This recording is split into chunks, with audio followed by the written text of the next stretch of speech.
تحياتي أعزائي متابعي قناة مخبوزات الباشا. اليوم راح أقدم لكم كيكة التفاح بالكراميل، وهي من أطيب أنواع كيكات التفاح، وأصل هالكيكة فرنسي وتسمى في فرنسا تارتاتان. قدموها الأخوين تاتا بفندقهم كطبق مميز لتنشهر بعدها وتنتشر بكل دول العالم.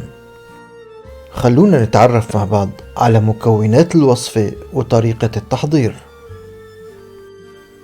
أنا بحاجة لهالوصفة لحوالي 6 إلى 7 تفاحات بحجم متوسط. رح أقوم بتقشير التفاح ورح أقطعهم من النصف. رح أستخدم بهالوصفة أنصاف التفاح، وبشيل البذر والمنطقة المتوسطة.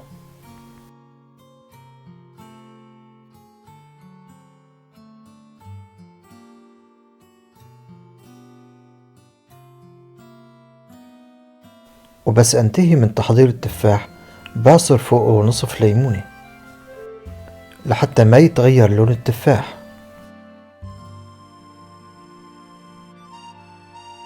وبعدها راح قوم بتحمير التفاح بقليل من الزبدة والقرفة. راح دوب 50 جرام زبدة. راح ضيف فوقها نصف ملعقة صغيرة قرفة.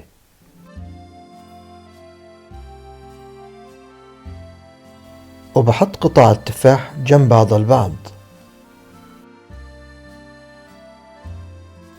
لازم تكون الحرارة منخفضة حتى ما تحترق الزبدة والقرفة. وهدفنا ما هو تسوية التفاح بشكل كامل، ولكن تغليف قطع التفاح بطبقة من الزبدة والقرفة، وتحميص الطبقة الخارجية لقطع التفاح اللي راح يكسبها طعم رائع ومتميز.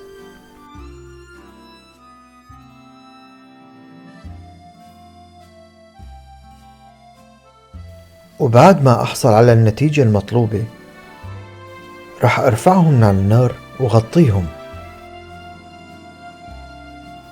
بنتقل بعدها لتحضير الكراميل.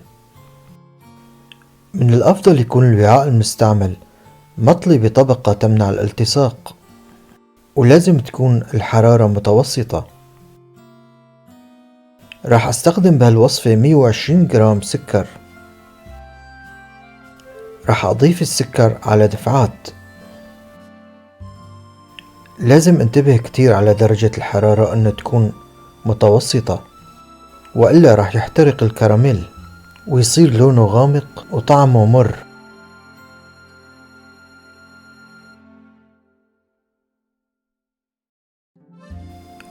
راح أضيف القليل من القرنفل لتحسين النكهة. وبعد ما تكرملت كل كمية السكر صار فيني أضيف لها الزبدة. راح أضيف 80 جرام زبدة.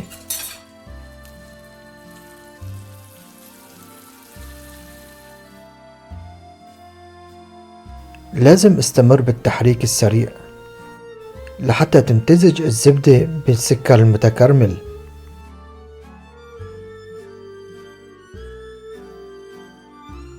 بستمر بتحريك المزيج فوق درجة حرارة متوسطة لحتى تختلط كل المكونات مع بعضها وأحصل على قوام الكراميل المطلوب.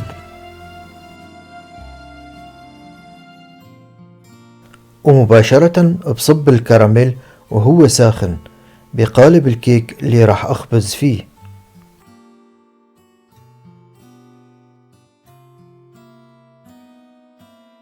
وبتركه 5 دقائق تقريبا لحتى يسمع قوامه شوي.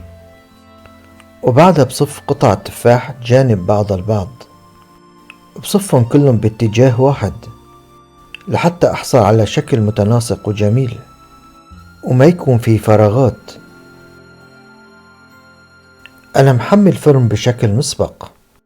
راح أخبزهم على حرارة 170 درجة مئوية لمدة نصف ساعة تقريبا.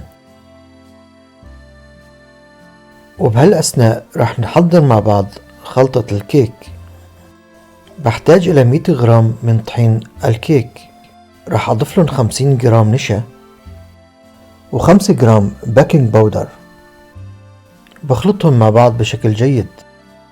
في حال استخدام طحين الخبز بخلط 75 غرام طحين الخبز مع 75 غرام نشا، وهذا رح يعطي قوام هش ورملي للكيك. من الأفضل قوم بنخل المكونات. راح استخدم 150 جرام زبدة بدرجة حرارة الغرفة.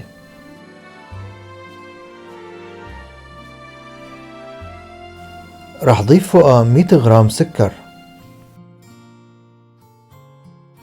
بخلطهم مع بعض بشكل جيد.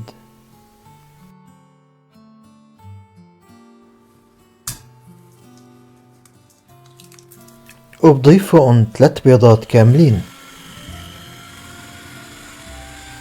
راح اضيف البيض على دفعات.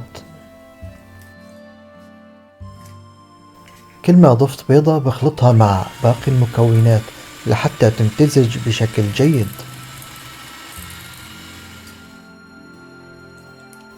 وبستمر لحتى انتهي من خلط ال3 بيضات مع مزيج الزبدة والسكر.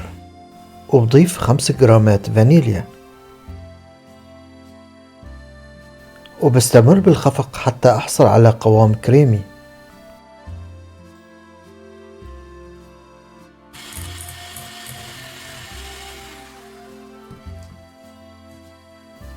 وبعدها بضيف مزيج الطحين على دفعتين.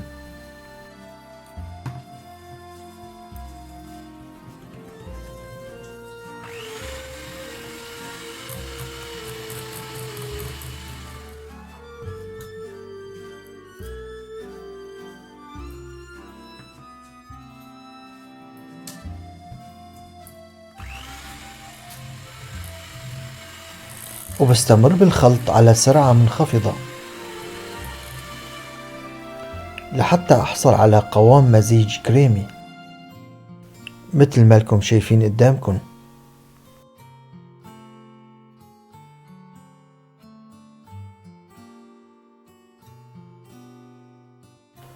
بعد مرور نصف ساعة طالعت التفاحة من الفرن، وبوزع فوقه مزيج الكيك بالتساوي.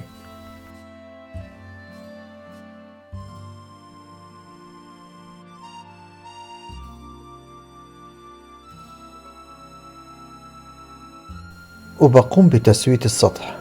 راح أخبزه على درجة حرارة 180 درجة مئوية وعلى الطبقة تحت المتوسطة، ومدة الخبز من 35 إلى 40 دقيقة تقريبا، والحرارة من أعلى وأسفل. بعد ما طالع قالب الكيك من الفرن بتركه لمدة 10 دقائق ليبرد شوي. بعدها بقلبه على صحن التقديم.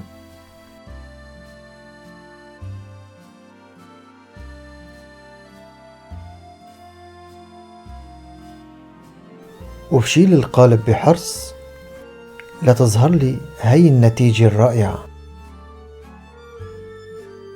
مزيج رائع من روائح القرفة والقرنفل مع التفاح والكراميل، والتفاح اللي لساته محتفظ بقوامه بالرغم من انه مستوي بشكل جيد.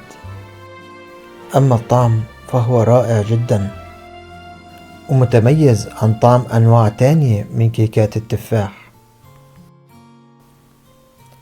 بتمنى منكم تجربوا هالوصفة، انا متأكد انه راح تعجبكم كتير. راح اودعكم على امل انه نلتقي مجددا بوصفات جديدة. إن أعجبك الفيديو لا تنسى الاشتراك في القناة والإعجاب به وتفعيل الجرس.